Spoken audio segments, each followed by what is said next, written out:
Jai Hind friends, welcome to Kalyani IS Academy. In this lecture we will study cloning. Now start the lecture and understand what is cloning. See, the production of an exact copy of a cell, any other living part of the organism or the complete organism through asexual reproduction is known as cloning. Right? To understand cloning properly, at first we must understand what is asexual reproduction. See, for that we will understand what is reproduction. देखिए, reproduction वह process होती है जिसमें living organism अपने ही जैसे other fertile offspring को produce करते हैं जिससे वह अपनी पॉपुलेशन को मेंटेन कर सके, राइट, और अर्थ से अपने आप को एक्सटेंशन से सेव कर सके, राइट, सेव कर सके। तो ये पूरी की पूरी प्रोसेस क्या कहलाती है? रिप्रोडक्शन कहलाती है, राइट। तो reproduction is the process in which organisms produce their fertile offspring to their own, thus maintaining the population and saving themselves from the extinction from the earth, right। जो reproduction होता है ये दो type का होता है। First is sexual reproduction, right, sexual reproduction, and second is asexual reproduction. Sexual reproduction क्या होता है कि सेक्सुअल रिप्रोडक्शन में पेरेंट्स का जो नंबर होता है, राइट, देयर आर 2 पेरेंट्स, और इसमें असेक्सुअल रिप्रोडक्शन में केवल और केवल क्या होता है? सिंगल पेरेंट होता है। अब ये जो सेक्सुअल रिप्रोडक्शन होता है इसमें जो है देयर आर 2 पेरेंट्स, राइट, और ये जो 2 पेरेंट्स हैं ये गेमेट्स को, अगर सबसे पहले हम देखें तो ये गेमेट्स को क्या करते हैं? प्रोड्यूस करते हैं। फॉर एन एग्जांपल अगर हम बात करते हैं ह्यूमन की, तो मेल स्पर्म को और फीमेल जो है वो एग्स को क्या करते हैं? प्रोड्यूस करते हैं। जब स्पर्म और एग का क्या होता है? जो है फर्टिलाइजेशन होता है। Fertilisation is the process of fusing sperm and egg, और इससे क्या बनता है? जायगोट बनता है, राइट, और ये जायगोट जो है एम्ब्रायो में डेवलप हो जाता है, और फिर जो एम्ब्रायो है, राइट, वो जाके आकर स्मॉलर जो है स्मॉलर ऑर्गेनिज्म में क्या हो जाता है? ऑर्गेनिज्म के रूप में उसका क्या होता है? वर्थ होता है। तो यह प्रोसेस क्या कहलाती है? सेक्सुअल रिप्रोडक्शन कहलाती है, राइट। ह्यूमंस में जो है वो क्या पाया जाता है? सेक्सुअल रिप्रोडक्शन ही पाया जाता है। तो सेक्सुअल रिप्रोडक्शन में 2 पेरेंट्स होते हैं, right, and parents at first parents produce gametes. For an example males में क्या बनेंगे? स्पर्म्स बनेंगे, और फीमेल्स में क्या बनेंगे? एग्स बनेंगे। फिर in the process of fertilisation sperm and eggs का फ्यूजन होता है जिससे जाइगोट्स फॉर्म होता है, जाइगोट से एम्ब्रायो डेवलप होता है, और वह जो एम्ब्रायो है वो एम्ब्रायो एक यंगर ऑफस्प्रिंग के रूप में उसका क्या होता है? वर्थ होता है। असेक्सुअल रिप्रोडक्शन में क्या होता है? एक सिंगल पेरेंट ही होता है, राइट, और जो सिंगल पेरेंट होता है, सिंगल पेरेंट के द्वारा ही, राइट, सिंगल पेरेंट के द्वारा ही जो न्यू ऑफस्प्रिंग होता है उसका क्या होता है? प्रोडक्शन होता है, और इस प्रोसेस में क्या होती है? क्लोनिंग होती है। नॉर्मली क्या होता है कि जो जो प्रोकैरियोटिक ऑर्गेनिजम्स होते हैं, प्रोकैरियोटिक ऑर्गेनिजम्स जैसे एग्जांपल के लिए अमीबा, राइट, जो सिंगल अमीबा होता है वही 2 और मोर अमीबा में क्या हो जाता है? स्प्लिट हो जाता है, और उस प्रोसेस को क्या कहते हैं? बाइनरी फिशन कहते हैं। तो सिंगल अमीबा जो है बाइनरी फिशन के द्वारा 2 और मोर अमीबा में क्या हो जाता है? स्प्लिट हो जाता है, और इस तरीके से असेक्सुअल प्रोडक्शन के द्वारा, क्लोनिंग के द्वारा ही असेक्सुअल प्रोडक्शन के द्वारा अमीबा में क्या होता है? रिप्रोडक्शन प्रोसेस होती है। तो जब असेक्सुअल रिप्रोडक्शन के द्वारा किसी भी ऑर्गेनिज्म की एक सेल की एग्जैक्ट कॉपी या उसके किसी पार्ट की एग्जैक्ट कॉपी या कंप्लीट ऑर्गेनिज्म को जब असेक्सुअल रिप्रोडक्शन के द्वारा डेवलप किया जाता है तो उसको ही हम क्या कहते हैं? क्लोनिंग कहते हैं, राइट। तो सेक्सुअल प्रोडक्शन में 2 पेरेंट्स की रिक्वायरमेंट होती है, राइट। सबसे पहले 2 पेरेंट्स गैमेट्स को प्रोड्यूस करते हैं, जैसे मेल में स्पर्म, फीमेल में क्या हो जाएंगे? एग्स हो जाएंगे, और जब एग और स्पर्म का फर्टिलाइजेशन होगा तो जाइगोट डेवलप होगा, जाइगोट एम्ब्रायो में कन्वर्ट हो जाता है, फिर उस एम्ब्रायो से ही क्या होता है? जो है ऑफस्प्रिंग का वर्थ होता है। असेक्सुअल रिप्रोडक्शन में नॉर्मली जो ऑर्गेनिज्म होते हैं वो 1 और 2 ऑफस्प्रिंग में क्या होते हैं, स्प्लिट हो जाते हैं, राइट। और ये प्रक्रिया जो है क्लोनिंग के द्वारा ही होती है। तो इस तरीके से अब आप जो है समझ पाए होंगे 3 मार्कर के लिए। तो यदि दिस क्वेश्चन में be asked as a 3 marker question, then you can write this definition. So for 3 marker, right, the production of an exact copy of a cell, any other living part of organism or the complete organism through asexual reproduction is known as cloning। But यदि 5 marker में पूछा जाता है तो nature में cloning कैसी होती है, यूकैरियोटिक सेल्स में क्लोनिंग कैसी होती है, प्रोकैरियोटिक सेल्स में क्लोनिंग कैसी होती है, ये पूरा का पूरा जो है हमको यहाँ पर लिखना पड़ेगा, राइट। तो अब हम जो है इसको क्लोनिंग को 5 मार्कर के लिए पढ़ेंगे।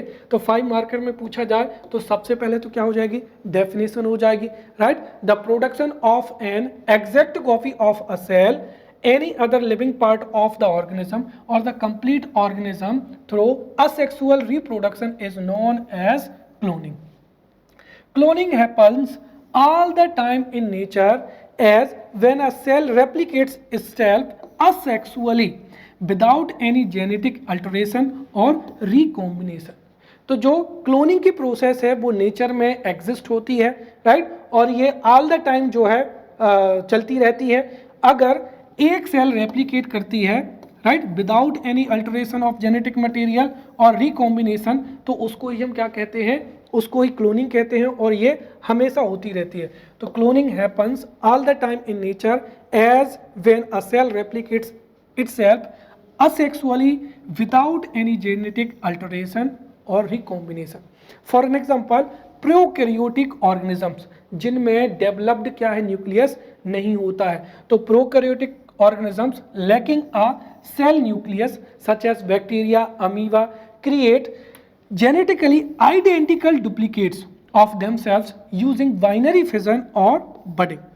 अगर हम बात करते हैं यूकैरियोटिक सेल की, तो यूकैरियोटिक ऑर्गेनिजम्स जिनमें डेवलप्ड क्या होता है, न्यूक्लियस होता है। तो in eukaryotic organisms possessing a cell nucleus such as humans or plants or animals undergo, right, all cells undergo mitosis, right, और मिटोसिस और मियोसिस क्या होता है इसको हम पहले ही समझते हैं।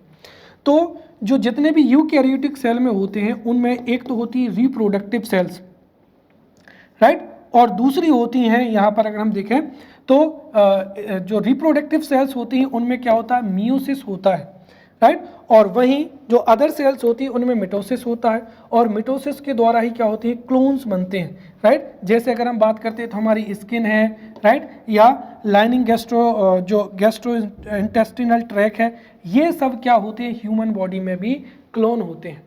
केवल जो गैमेट्स होते हैं जैसे स्पर्म है या क्या हो जाएंगे, एग्स हो जाएंगे, इनमें जेनेटिक रिकॉम्बिनेशन होता है, और इनमें जो प्रोसेस होती है वो कौन सी होती है, मियोसिस होती है।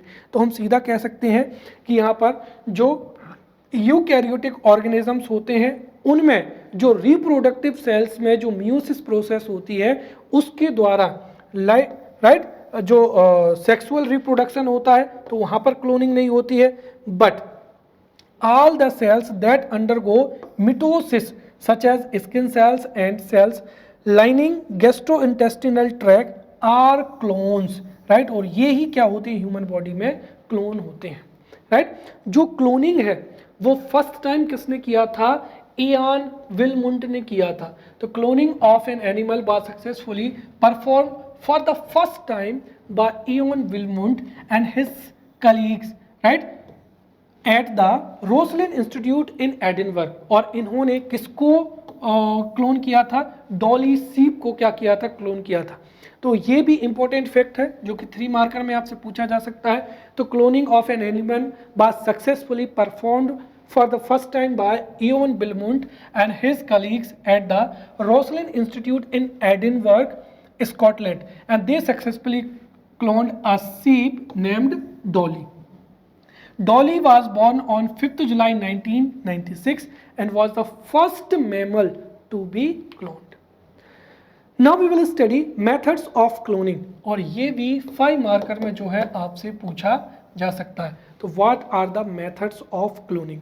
सो let's study methods of cloning. The first is natural. और नेचुरल क्या होता है? सो अभी हमने समझा था कि this happens naturally when one embryo spontaneously divides into two or more embryos, thus creating identical twins or triplets or even more, right? और ये कई एनिमल्स में होता है, right? एनिमल्स में नॉर्मली जब जाइगोट फॉर्म होता है और एम्ब्रायो डेवलप होता है, और यदि वह एम्ब्रायो क्या हो जाता है, स्पॉन्टेनियसली डिवाइड हो जाए दो में, राइट, 2 में और 3 में, तो उससे जो ऑफस्प्रिंग होंगे वो एक दूसरे के क्या होंगे, क्लोन होंगे, और ये प्रोसेस क्या कहलाती है, नेचुरल कहलाती है। तो natural cloning happens, right, natural cloning happens when one embryo spontaneously divides into 2 or more embryos, thus creating identical twins or sometimes triplets or even more. Then क्या हो जाएगा, आर्टिफिशियल हो जाएगा।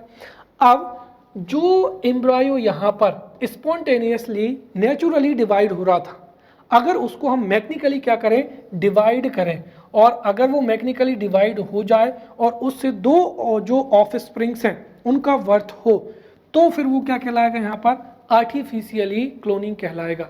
तो व्हाट इज आर्टिफिशियल क्लोनिंग? तो an existing embryo is mechanically divided into 2 और मोर embryos that are then allowed to develop naturally, and this process is known as artificial cloning. Third होता है यहाँ पर artificial and donor. Artificial and donor में क्या होता है कि इसमें जो एडल्ट सेल होती है उसके न्यूक्लियस के डोनर, उसके न्यूक्लियस से जब अदर ऑर्गेनिज्म बनाया जाता है, कंप्लीट ऑर्गेनिज्म बनाया जाता है, तो उसको ही हम क्या कहते हैं, आर्टिफिशियल और डोनर, राइट। तो आर्टिफिशियल और डोनर क्लोनिंग में through the use of somatic cell of the donor जो है क्लोन को प्रिपेयर किया जाता है। Now we will study types of cloning. तो जनरली क्लोनिंग के दो टाइप होते हैं, एक होता है थेरापेटिक क्लीनिंग, राइट, और थेरापेटिक क्लीनिंग के द्वारा जो स्टेम सेल होती हैं उनको ऑब्टेन किया जाता है, और फिर इन स्टेम सेल के द्वारा जो इनएक्टिव ऑर्गन्स होते हैं या डिफेक्टिव ऑर्गन्स होते हैं उनको रीजनरेट किया जाता है, और इस तरीके से जो vital organs of human body होते हैं उनको ट्रीट किया जाता है। तो वो कौन सी हो जाएगी, थेरापेटिक क्लीनिंग हो जाएगी। और नेक्स्ट क्या हो जाएगा, रिप्रोडक्टिव क्लोनिंग हो जाएगी, जिसमें किसी एडल्ट सेल के न्यूक्लियस के द्वारा जो है कंप्लीट ऑर्गेनिज्म को क्या किया जाता है, क्लोन किया जाता है। तो उसको हम क्या कहेंगे, रिप्रोडक्टिव क्लोनिंग कहेंगे। तो ये जो है 5 मार्कर में पूछा जा सकता है कि what are the types of cloning, right. So there are 2 types of cloning. The first is therapeutic cloning and second is reproductive cloning, right. What is therapeutic cloning? तो जो थेराप्यूटिक क्लोनिंग होता है उसका ऑब्जेक्टिव होता है embryonic जो stem cell होती है उसको ऑब्टेन करना, सो दैट उससे जो डिसीजेज हैं उनको क्योर किया जा सके, और जो वाइटल ऑर्गेनिजम्स हैं, राइट, वाइटल जो ऑर्गन्स हैं उनको भी ट्रीट किया जा सके, right. So the first is therapeutic cloning. The objective of therapeutic cloning is obtaining embryonic stem cells so that diseases can be cured. And जो थेराप्यूटिक क्लोनिंग है ये सम एक्सटेंट क्या होती है, अलाउड होती है। तो therapeutic cloning is allowed to some extent. In this जो एम्ब्रियोनिक स्टेम सेल्स होती हैं, स्टेम सेल्स ऐसी स्पेशल सेल्स होती हैं जो कि किसी भी ऑर्गन्स के रूप में, किसी भी ऑर्गन के रूप में जो है डेवलप हो सकती हैं, राइट। और नॉर्मली ये किस में पाई जाती हैं, एम्ब्रियोनिक स्टेज में पाई जाती हैं, और इनमें कैपेबिलिटी होती है कि ये किसी भी ऑर्गन के रूप में जो है डेवलप हो सकती हैं। तो ये एम्ब्रियोनिक स्टेज में जो ब्लास्टुला स्टेज होती है उसमें इनको जो है उसमें उनके द्वारा जो है इनको निकाला जाता है, और इसमें एम्ब्रायो डिस्ट्रॉय हो जाता है, और इसका ऑब्टेन ऑब्जेक्टिव क्या होता है, राइट, इससे जो स्टेम सेल्स है वो ऑब्टेन की जाती हैं ताकि डिसीज का क्योर किया जा सके। तो फर्स्ट टाइप का जो हमने यहाँ पर है पढ़ लिया है, राइट। तो the objective of therapeutic cloning is obtaining embryonic cell so that diseases can be cured, and it is allowed to some extent. The embryonic stem cells are obtained in the blastula stage of the embryo of 5 to 6 days and in this process जो embryo है वो destroy हो जाता है और उससे जो stem cells हैं वो ऑब्टेन कर ली जाती हैं। सेकेंड क्या हो जाएगा यहाँ पर रिप्रोडक्टिव क्लोनिंग, जिसमें कंप्लीट ऑर्गेनिज्म को क्लोन किया जाता है। ये प्रोहिबिटेड है क्योंकि इसका क्या हो सकता है, मिसयूज हो सकता है। जैसे अगर हम एक ह्यूमन का क्लोन बना लें तो जो एग्जिस्टिंग ह्यूमन है वो अपने क्लोन से जो है इलीगल एक्टिविटीज भी कंडक्ट करा सकता है और साथ ही साथ ये हमारी सोसाइटी के लिए भी क्या होगा, ठीक नहीं होगा, राइट। उससे जो लाइफ और डेथ का जो कंसेप्ट है वो भी मिसमैनेज हो जाएगा।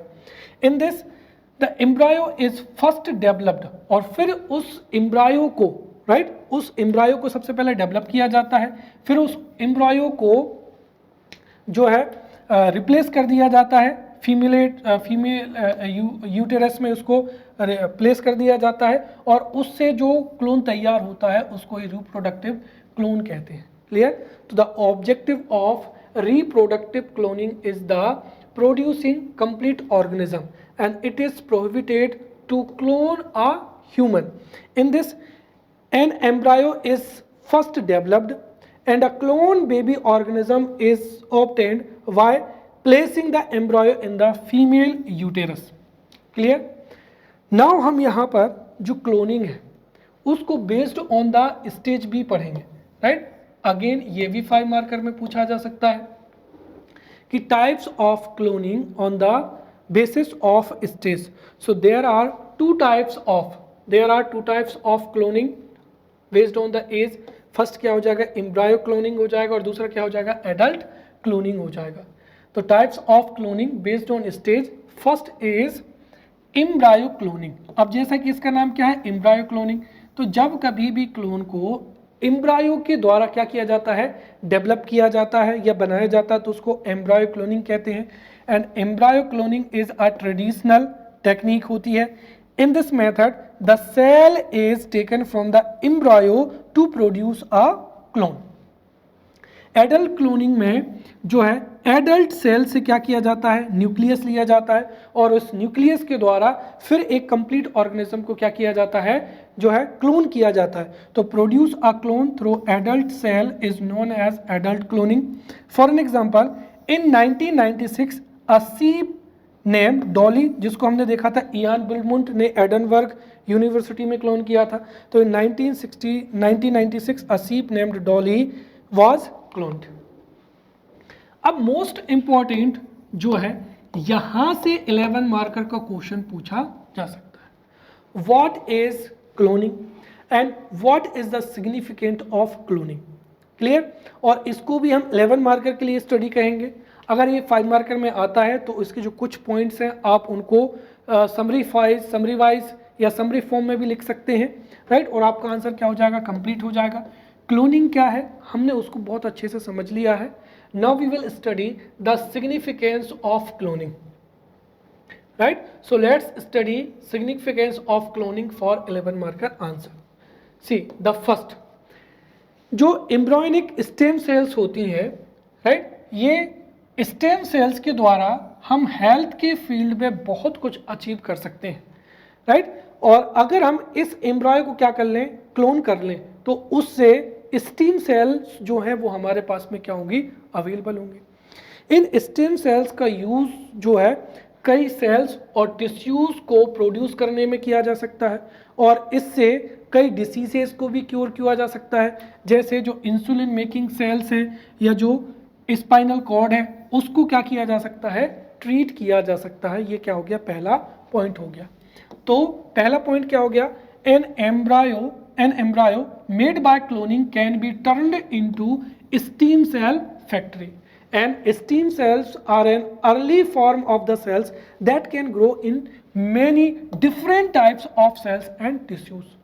Scientists can turn stem cells into nerve cells to fix damaged spinal cord or insulin making cell to treat diabetes. तो इस तरीके से अगर हम एम्ब्रायो को क्लोन कर लेते हैं तो हमारे पास स्टेम सेल होंगे और स्टेम सेल का यूज करके हम स्पाइनल कॉर्ड है या जो डायबिटीज है उसको भी ट्रीट कर सकते हैं। दूसरा क्या हो जाएगा कि क्लोनिंग के द्वारा जो एनिमल्स के क्लोन है वो क्या किए जा सकते हैं, तैयार किए जा सकते हैं, और उन क्लोन्स के द्वारा उनमें जो डिसीजेस डेवलप होती हैं उनको क्या किया जा सकता है, स्टडी की जा सकती है। तो the cloning of animals has been used in a number of different applications. Animals have been cloned to have gene mutation that help scientists study diseases that develop in the animals. Third क्या हो जाएगा कि cloning के द्वारा हम live stock को produce कर सकते हैं, जिससे मैक्सिमम अमाउंट ऑफ जो मिल्क है और मीट है और अदर जो उनके प्रोडक्ट अदर जो पार्ट्स हैं वो हमको क्या हो सकते हैं, प्राप्त हो सकते हैं। इससे क्या होगा, इकोनॉमिक बेनिफिट होगा। तो livestock like cows and pigs have been cloned to produce more milk और मीट। एग्जाम्पल अगर हम देखें तो India is doing this project on indigenous breed, so that India में लाइव स्टॉक की क्लोनिंग के द्वारा जो है उनसे मीट और मिल्क को मैक्सिमम क्वांटिटी में प्रोड्यूस किया जा सके। नेक्स्ट क्या हो जाएगा, cloning might one day bring back extinct species. जैसे क्या हो जाएगा, वोली मैमथ हो जाएगा या गेंट पांडा हो जाएगा। अब ये ऐसे एनिमल्स हैं या ऐसे ऑर्गेनिजम्स हैं जो एक्सटिंक्ट हो चुके हैं। अगर कहीं हमें इनका डीएनए मिल जाए तो हम इनकी क्लोनिंग करके जो एक्सटिंक्ट हो चुकी हैं उन स्पीसीज को भी क्या कर सकते हैं, ब्रिंग बैक कर सकते हैं। तो cloning might one day bring back extinct species like बोली मैमथ और क्या हो जाएगा, गेंड पांडा हो जाएगा। इसके अलावा जो इम्यून रिजेक्शन है उसको भी इम्प्रूव किया जा सकता है। तो cloning overcomes the problem of immune rejection which is a major concern during the organ transplantation. Then cloning can help in understanding the process of aging, right? तो जो एजिंग की प्रोसेस है उसको भी क्लोनिंग के मेथड के द्वारा जो है एक्सप्लेन किया जा सकता है। Diseases like cancer can be cured and childless couple will be able to get the dream of parenthood, right? ऐसे पेरेंट्स जो कि नेचुरली पेरेंट नहीं बन सकते हैं उनको क्लोनिंग के द्वारा जो पेरेंटहुड का जो ड्रीम है वो उनका कंप्लीट हो सकता है। तो childless couple will be able to get a dream of parenthood. Clear? Next we will study issues of cloning and this might be asked 11 marker question. Question में ऐसा भी पूछा जा सकता है कि what is cloning, what is the significance as well as issues of cloning. तो significance को हमने समझ लिया है, अब हम यहाँ पर इश्यूज को समझेंगे। देखिए इश्यूज में सबसे पहले तो जो क्लोनिंग का क्या एडवांटेज है या सिग्निफिकेंस है उसको हम उसके साथ में क्या इश्यू है उसको रिलेट करके हम यहाँ पर समझेंगे। सो let's study issues of cloning. The first thing is that कि मैनी रिसर्चर्स ये मानते हैं कि जो स्टेम सेल्स है उनका यूज करके कई डिसीजेस को क्योर किया जा सकता है, राइट? साथ ही साथ उससे कई ऑर्गन्स को भी रीजनरेट किया जा सकता है। बट कुछ साइंटिस्ट का ये मानना है कि जो कैंसर सेल्स होती हैं और जो स्टेम सेल्स होती हैं इनमें काफ़ी सिमिलरिटीज़ हैं, विच मीन्स दैट कि जो स्टेम सेल्स हैं वो अगर ह्यूज अमाउंट में एक्यूमुलेट हो जाती हैं और उनमें म्यूटेशंस होता है तो जो स्टेम सेल्स हैं वो कैंसर का कॉज भी बन सकती हैं, कैंसर को क्रिएट भी कर सकते हैं। तो क्लोन जो स्टेम सेल्स हैं उनसे जहाँ पर डिसीज को क्योर किया जा सकता है तो इस बात की पॉसिबिलिटी है कि इससे जो है कैंसर जैसी डिसीजेस भी अकर हो सकती हैं। तो ये क्या हो गया, पहला पॉइंट हो गया। Many researchers think it is worthwhile to explore the use of embryonic stem cells as a path for treating human diseases. However, some experts are concerned about the striking similarities between stem cells and cancer cells. Similarities क्या है? Both cell types have the ability to proliferate indefinitely, and some studies show that after 60 cycles of cell division, stem cells can accumulate mutations that could lead to cancer, right? तो cancer और stem cells में similarities होती हैं, ये proliferate इंडेफिनिटली कर सकती हैं और अगर स्टेम सेल में म्यूटेशन हो जाता है तो that could lead to cancer. Therefore, the relationship between the stem cells and cancer cells need to be more clearly understood if stem cells are to be use to treat human diseases. तो अगर human diseases के लिए उनका treat करना है तो ये relationship को समझना बहुत ही जरूरी है। This is the first issue. Second issue क्या है कि देखिए जो स्टेम सेल्स होते हैं या जो क्लोन्स होते हैं उनसे एडवर्स हेल्थ इफेक्ट भी पड़ता है। जैसे जो सीप डॉली सीप थी, राइट, उसके वाइटल जो ऑर्गन्स थे वो फेल हो गए थे, राइट, और उनमें कई तरह की क्या थी जो है डिसीजेस भी। तो जो क्लोन्स होते हैं उनमें कई एडवर्स हेल्थ इफेक्ट्स भी होते हैं। तो ये दूसरा क्या हो जाएगा, इश्यू हो जाएगा। तो researchers have observed some adverse health effects in sheep and other mammals that have been cloned. These include an increase in the birth size and a variety of defects in vital organs such as the liver, brain and क्या हो जाएगा, heart हो जाएगा। तो दो issue हैं। पहला क्या है कि स्टेम सेल्स में और कैंसर सेल्स में सिमिलैरिटीज होती हैं, दोनों प्रोबेबली इंडेफिनेटली प्लोरीफरेट कर सकती हैं, राइट, और अगर स्टेम सेल्स में म्यूटेशन हो जाए तो वो कैंसर का क्या बनती है, कॉज बनती है। इससे अगर स्टेम सेल से ट्रीटमेंट पॉसिबल है तो उससे कैंसर जैसी डिसीज भी हो सकती है। सेकंड क्या है, जो क्लोन्स होते हैं उनमें कई हेल्थ इफेक्ट्स भी होते हैं। थर्ड क्या हो जाएगा कि जो है रिलेटिव एज ऑफ द क्या हो जाएगा, क्लोन हो जाएगा। तो जब कभी भी क्लोन को एडल्ट सेल के द्वारा क्या किया जाता है, प्रिपेयर किया जाता है, तो उस सेल का लाइफ स्पाइन पहले से ही क्या होता है, शॉर्टर होता है। इसीलिए जो क्लोन होता है उसकी प्री मैच्योर क्या हो जाती है, डेथ हो जाती है, राइट। तो इसको इस तरीके से लिख सकते हैं, another potential problem centers on the relative age of the cloned cells chromosome. तो another potential problem centers on the relative age of the clone cells chromosomes. Clones created from a cell taken from an adult might have chromosomes that are already shorter than the normal, which may condemn the clone cells to a shorter lifespan. Normally जब adult cell से हम किसी भी clone को prepare करेंगे तो उसका shorter क्या होगा, लाइफ स्पाइन होगा। अगर हम देखें तो indeed Dolly was clone from a cell of 6 year old sheep and had chromosomes that were shorter than those of other sheep her age. Dolly died when she was 6 year old, about half the average sheep's 12 year life span.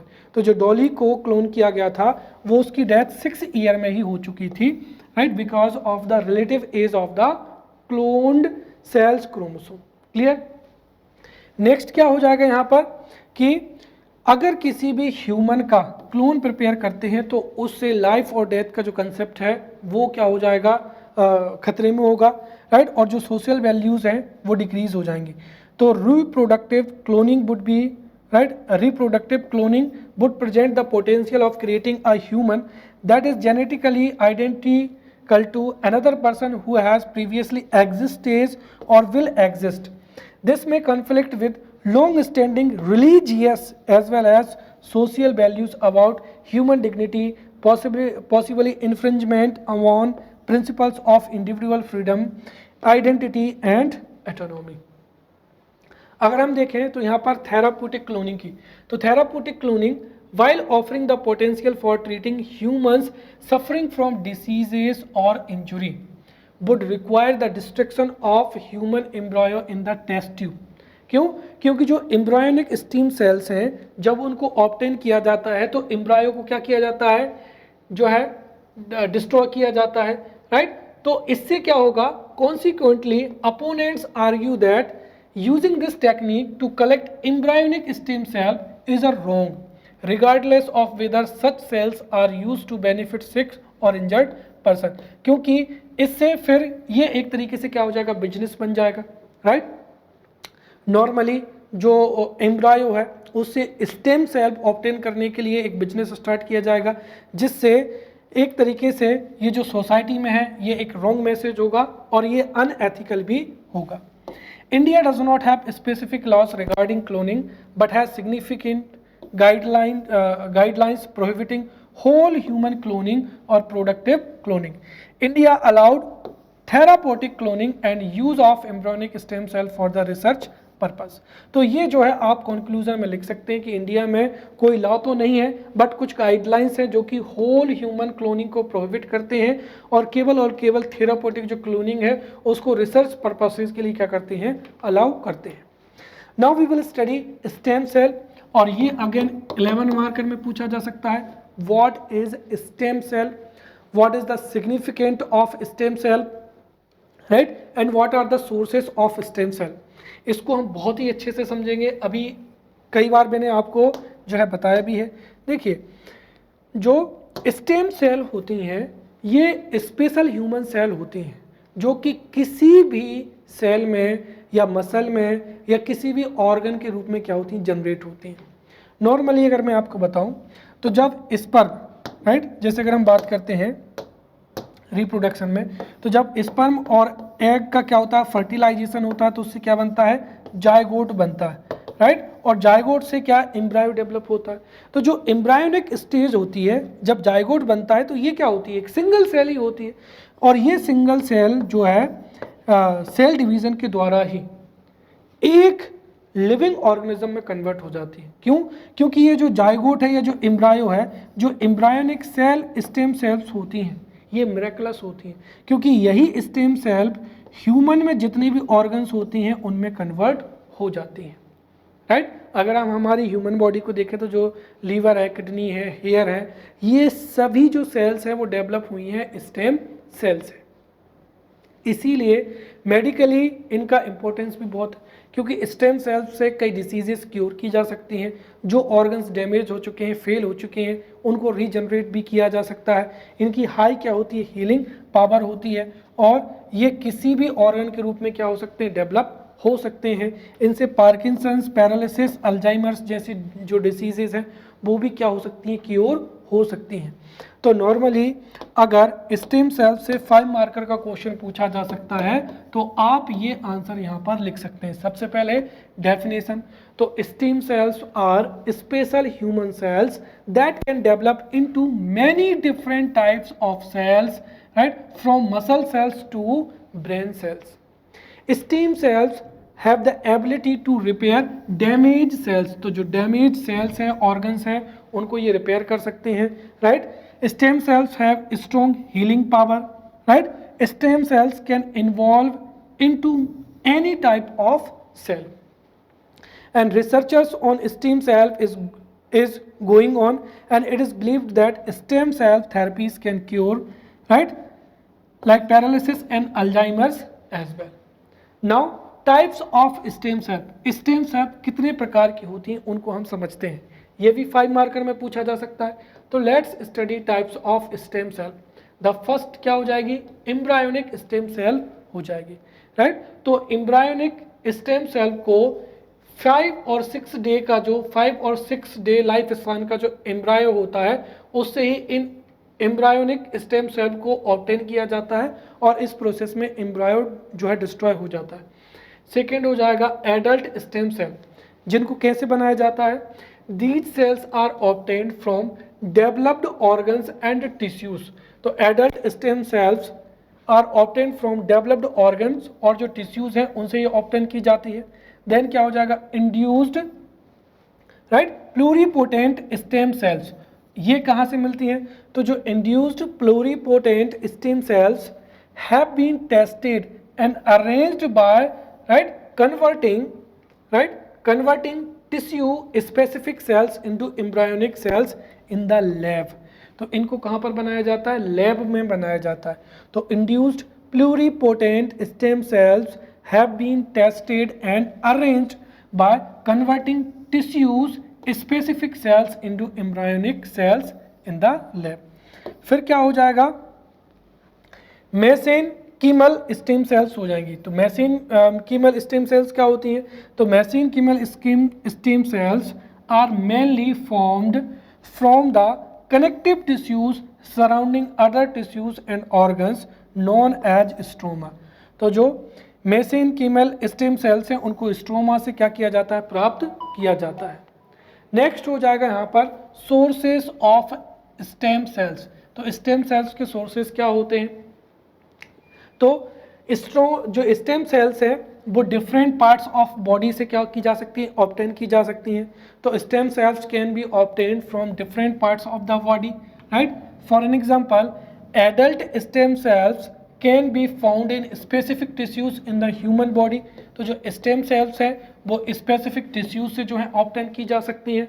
और normally जो embryonic stem sales हैं वो 5 day old ब्लास्टोसाइट्स जो है, जो कि embryo में develop होता है, उससे भी जो है प्राप्त होती हैं।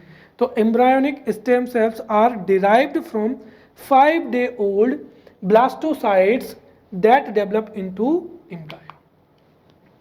अब स्टेम सेल्स के जो है यूज क्या है, अभी जब हमने क्लोनिंग के एप्लीकेशंस देखे थे तो उसमें ही हमने स्टेम सेल के एप्लीकेशंस को भी समझ लिया था।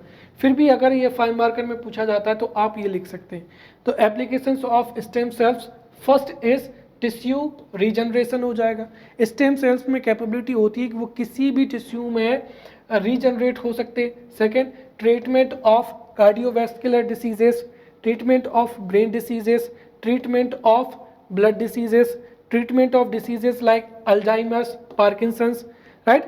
Regeneration of cells destroyed by HIV infection। तो HIV infection से जो cells destroy हो जाती हैं उनको regenerate किया जा सकता है। फिर treatment of bone related diseases, next transplantation of cornea of the eyes, और इससे कई eye diseases को भी जो है क्योर किया जा सकता है। तो transplantation of cornea of the eyes। So हम जो है we have studied the applications of stem cells. Now we will study tissue culture, right? और टिश्यू कल्चर से 3 मार्कर और 5 मार्कर जो क्वेश्चन है वो पूछे जा सकते हैं। 3 मार्कर क्वेश्चन में पूछा जा सकता है टिश्यू कल्चर क्या है। तो टिश्यू कल्चर एक ऐसी टेक्निक है जिसमें आर्टिफिशियल लैब में सेल्स को या टिश्यूज को ग्रो किया जाता है, और आप इस डेफिनेशन को जो है 3 मार्कर में लिख सकते हैं। Clear? So what is tissue culture? Tissue culture is a technique of growing cells और tissues in artificial medium separate from the organism हो जाएगा। इसके अलावा टिश्यू कल्चर में जो प्लांट्स के फ्रेगमेंट्स हैं उनको भी क्या किया जा सकता है, ग्रो किया जा सकता है, और कई बार तो ऑर्गन्स भी जो हैं वो ग्रो किए जा सकते हैं, राइट। इसको माइक्रो प्रोपोगेशन भी कहा जाता है क्योंकि इसमें जो है आर्टिफिशियल मीडियम में, राइट, आर्टिफिशियल मीडियम में जो है सेल्स और टिश्यूज को ग्रो किया जाता है, और जो न्यू प्लांट्स होते हैं वो डिसीज फ्री होते हैं, साथ ही साथ उनकी यील्ड भी क्या होती है, इंक्रीज होती है। कई डेवलपिंग कंट्रीज में कई डिफरेंट, जैसे रबर ट्री है, टोमेटो है, स्वीट पोटैटो है, इनको क्या किया जा रहा है, प्रोड्यूस किया जा रहा है। तो यदि प्लांट कल्चर 5 मार्कर में पूछा जाता है तो हम ये पूरा आंसर लिख सकते हैं। For 5 marker at first we will have to write what is tissue culture, right? So tissue culture is the technique of growing cells and tissues in an artificial medium separate from the organism. Tissue culture is a technique in which fragments of plants are cultured and grown in a laboratory, and many times organs are also used for tissue culture, right? Tissue culture is also known as micro propagation. Why? Because tissue culture or micro propagation has proved beneficial for the production of disease-free plants and increase plant yield in developing countries. For an example, oil palm है, banana है, egg plant है, pineapple, rubber tree, tomato, sweet potato have been produced by tissue culture in many developing countries. Now we will study types of tissue culture, right? और ये भी 5 marker में पूछा जा सकता है। हम उनको डिटेल में पढ़ने की रिक्वायरमेंट नहीं है, केवल और केवल टाइप्स पूछे जा सकते हैं।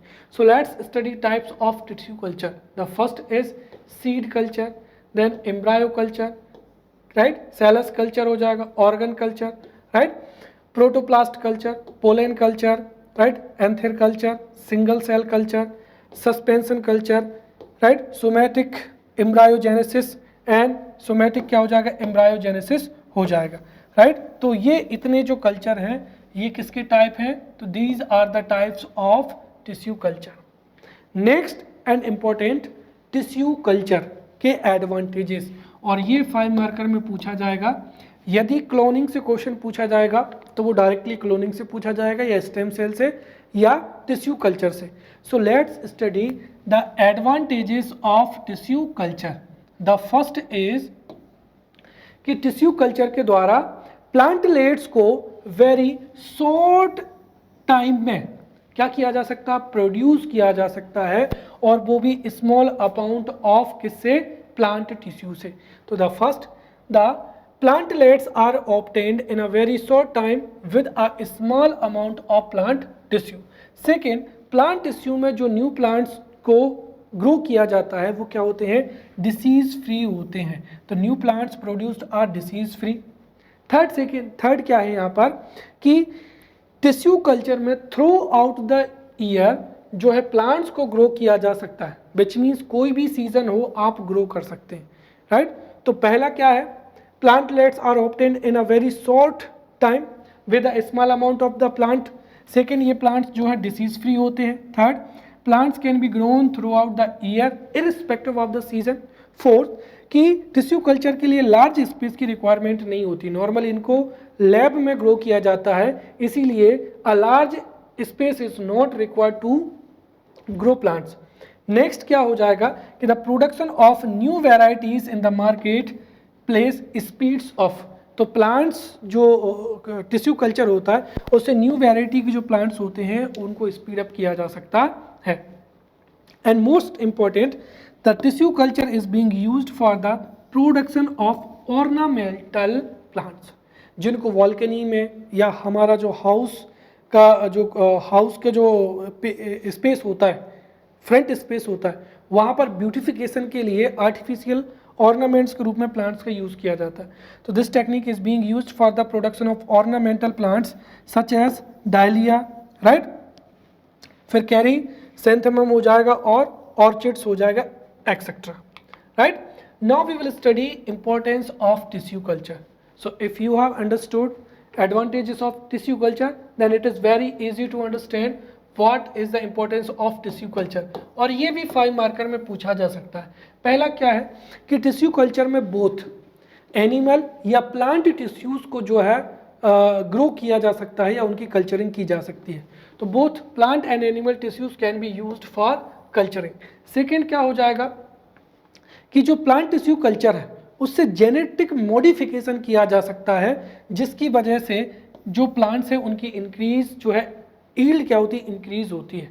तो प्लांट टिश्यू कल्चर में be used for genetic modification of a plant और simply increase its yield. Third क्या हो जाएगा कि इस टेक्निक में प्लांट की एबिलिटी टू रीजनरेट, इसका क्या किया जाता है, यूज किया जाता है। तो this technique utilises the plant's ability to rejuvenate the tissues rapidly, thus produces exact copies of itself known as clones।